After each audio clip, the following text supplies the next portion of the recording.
तो कैसे हो दोस्तों। आज की वीडियो का हमारा टॉपिक होगा कि एक एनआरआई आधार कार्ड को कैसे बना सकता है या फिर आधार के लिए कैसे इनरोल कर सकता है। मैं आपको अपने बारे में बता दूं, मेरा नाम शिव कुमार है और प्रेजेंटली मैं as Aadhaar operator and supervisor काम कर रहा हूं। चलो बिना किसी देरी के करते हैं वीडियो शुरू। तो सबसे पहले हम ये जानेंगे कि एक एनआरआई कौन होता है। तो कोई भी पर्सन जो इंडिया में पिछले 12 महीनों में 182 दिन से कम इंडिया में रहा हो, उसको हम एनआरआई कहते हैं।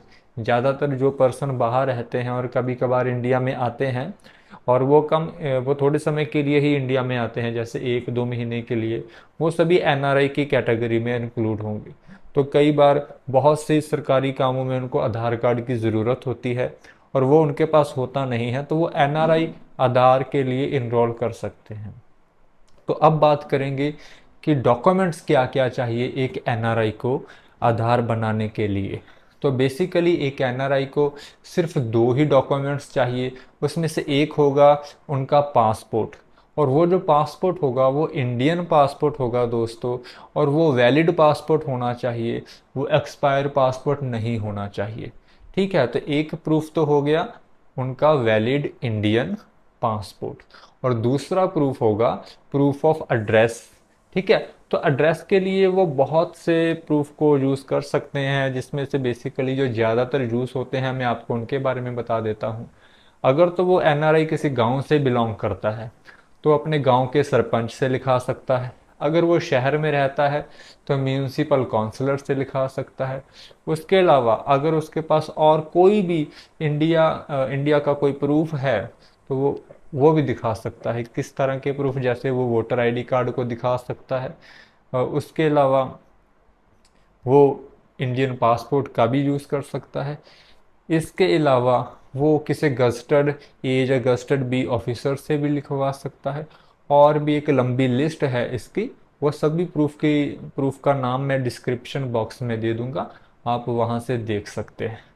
तो यही दो डॉक्यूमेंट्स चाहिए, एक चाहिए पासपोर्ट, दूसरा चाहिए कोई एड्रेस का डॉक्यूमेंट, जिसमें ज़्यादातर लोग या तो अपने गांव के सरपंच से लिखवा लेते हैं या फिर अपने म्यूनिसिपल काउंसलर से लिखवा लेते हैं। अभी डॉक्यूमेंट्स की बात होगी। तीसरा, अभी आपको जाना कहाँ पर पड़ेगा ये दोनों चीज़ों को लेकर।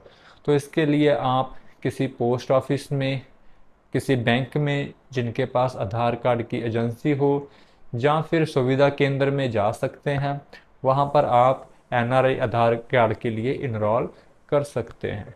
चौथा, इसके लिए फ़ीस कितनी लगेगी। तो दोस्तों इसके लिए कोई भी फ़ीस नहीं लगेगी। आधार इनरोलमेंट एक फ्री ऑफ कॉस्ट प्रोसेस है, तो बिना फीस के आप इसे बना सकते हैं।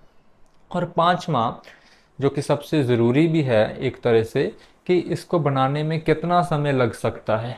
दोस्तों वैसे तो सरकार आधार की किसी भी अपडेशन के लिए 90 दिन के लिए समय मांगती है, लेकिन ज़्यादातर देखा जाता है कि 10 से 15 दिन में आपके आधार कार्ड के सभी काम हो जाते हैं।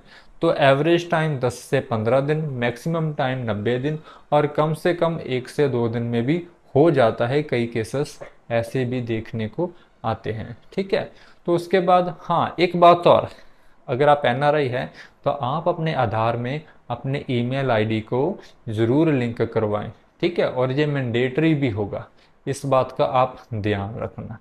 इसके अलावा मुझे लगता है कि मैंने इस वीडियो में एनआरआई के आधार कार्ड से रिलेटेड सभी टॉपिक्स को कवर कर दिया है। इसके अलावा अगर आपको कोई डाउट हो या आपको कोई क्वेरी हो, और अगर आप मुझसे कुछ पूछना चाहते हैं, तो अपने फेसबुक और इंस्टाग्राम का अकाउंट का लिंक मैं डिस्क्रिप्शन में दे दूंगा। आप मुझे वहाँ सीधे मैसेज कर सकते हैं। मैं कोशिश करूँगा जल्द से जल्द आपके मैसेज का रिप्लाई करूँ। ठीक है दोस्तों, आज की वीडियो में बस हम इतना ही। अगर आपको हमारा ये कंटेंट यूज़फुल लगा तो आप हमारे इस चैनल को सब्सक्राइब कर सकते हैं, वीडियो को लाइक कर सकते हैं, और अगर आपको लगे कि ये वीडियो किसी के लिए फ़ायदेमंद हो सकती है तो आप वीडियो को शेयर भी कर सकते हैं। आज के लिए दोस्तों बस इतना ही, मिलते हैं अगली वीडियो में।